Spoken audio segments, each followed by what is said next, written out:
محدش كان ممكن يتخيل ان سما المصري اللي كلنا عارفينها تطلع لايف وهي محجبة لابسة الحجاب وبتطلب من الناس طلبات غريبة، واللي بالمناسبة الفيديو بتاعها بتاع اللايف هنشوفه في حلقة النهاردة. الفيديو مدته 5 دقايق وهي بتكلم الناس وبتطلب من الناس طلبات غريبة محدش كان ممكن يتخيلها ان سما المصري تطلب الطلبات دي في يوم من الايام من الناس، كمان وهي طالعة في اللايف وهي محجبة غير المعتاد اللي الناس متعودة عليه ان هي تشوفها بحاجة زي كده. ولكن هنا الناس انقسمت لنصفين، في منهم اللي بيقول ان هي بس مجرد انها بتعمل كده علشان تتصدر الترند، وفي منهم اللي مقتنع بوجهة نظر تانية خالص وان هي فعلا تابت وقررت انها ترجع لربنا. وهنا احنا هنفهم بالظبط هل هي فعلا تابت ولا لا، هل هي فعلا بتتصدر الترند ولا لا. الرأي هيبقى لحضراتكم من خلال الفيديو اللي هنعرضه لحضراتكم، الفيديو اللي مدته 5 دقايق وهي بتتكلم مع الناس في اللايف. حضراتكم تقدروا تحكموا على الفيديو بنفسكم، ولكن هنا انا طالب من حضراتكم طلب ان حضراتكم تشوفوا الفيديو للنهاية علشان تقدروا تحكموا عليها بنفسكم، هل هي فعلا تابت ولا بس مجرد ترند. يا ريت نركز في كلامها ونركز في نظراتها وهي بتكلم الناس. وعلشان ما اطولش عليكم تعالوا بينا الاول نشوف الفيديو مع بعض ونرجع لحضراتكم مرة تانية. كل حد عنده ليا فيديو انا بشعري يشيله لو سمحتوا بعد اذنكم، وانا اشيل كل حاجه من على الاكونتات بتاعتي وانا بشعري.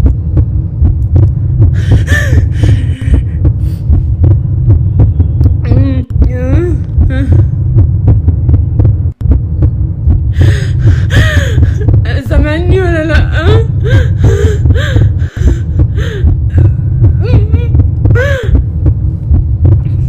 من فضلكم انا خلاص، انا لبست الحاجات، انا خلاص، انا بتعذب، انا بصراحة نفسي بقالي كتير قوي، بقالي كتير وانا تعبانة والله، مش قادرة.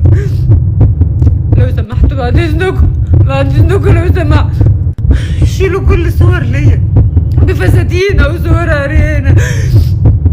انا هقفل الفيسبوك وهقفل التيك توك، هقفل كل حاجة بس اما الناس تعرف الفيديو. شيلوا كل حاجة لو سمحت، انا تعبان، انا حاسة الفلوس اللي معايا دي مش حلال، انا حاسة كده، انا حاسة ان فلوسي مش حلال. لو سمحتم انا تعبانة، ادعولي نطلع من اللي انا فيه، انا مخنوقة، انا في صراع نفسي. يا رب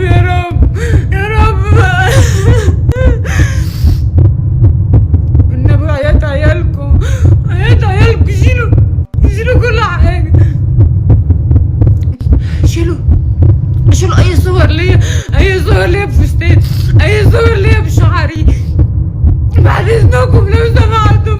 ابوس ايديكم شيلوا صور بشعري، انا خلاص لبست الحاجة، خلاص ربنا تاب عليا ولبست الحجاب. ساعدوني والنبي ساعدوني عشان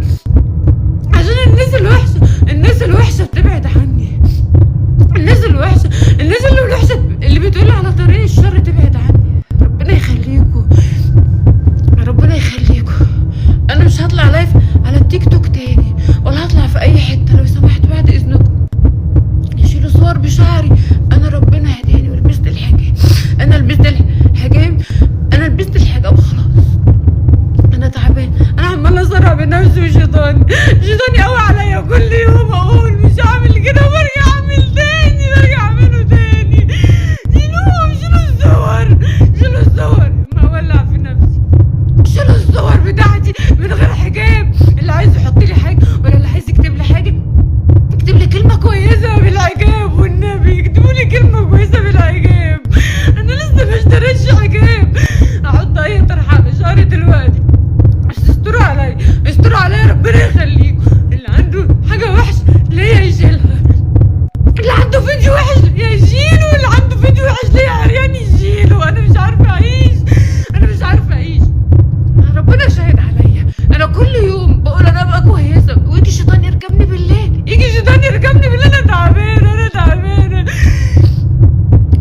تشيلني الذنوب فوق ذنوبي والنبي ما تشيلني الذنوب فوق ذنوبي.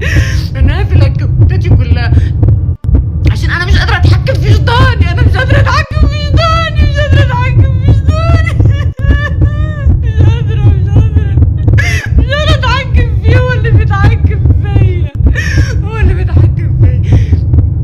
والنبي ادعولي، انا مش عايزه غير تدعولي بس، ادعولي ربنا يهديني ويثبتني، ادعولي ربنا يهديني ويثبتني واشتغل شغل حلال، اشتغل شغل حلال، نفسي اشتغل شغل حلال. يا حد عنده ليه شغل حلال يقول لي غير اللي انا بعمله ده، غير اللي انا بعمله.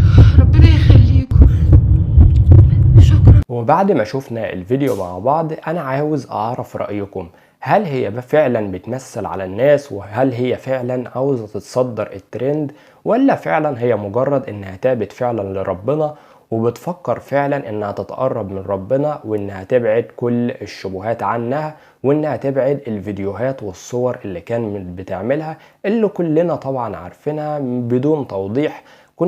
كلنا عارفين هي سما المصري بتقدم للجمهور ايه، واللي نتمنى ان هي فعلا تكون تابت لربنا، وانها قررت فعلا انها تتوب لربنا، وانها تترك اللي هي بتعمله ده. ولكن انا عن رأي شخصي، واسف ان انا بضيف رأيي، ان انا شايف ان هي فعلا توبة المرة دي توبة نصوحة، وانها فعلا بتفكر انها ترجع لربنا. اولا احنا كلنا بشر، واللي بيظهر مننا الظاهر هو اللي المفروض ان احنا كلنا نصدقه ونشوفه. احنا كلنا بشر مش ملايكة. انا ماليش دعوة بالباطن، ماليش دعوة باللي جوه كل انسان، انا ليا دعوة بس باللي ظاهر قدامي، هو ده اللي انا بحكم من خلاله. انا من رأيي شخصي ان انا فعلا شايف في عينيها ومن خلال كلامها ان هي بس مش عاوزة تتصدر الترند، ولكن فعلا هي عاوزة تتوب لربنا وترجع لربنا مرة تانية، وده بصراحة نتمناه كلنا.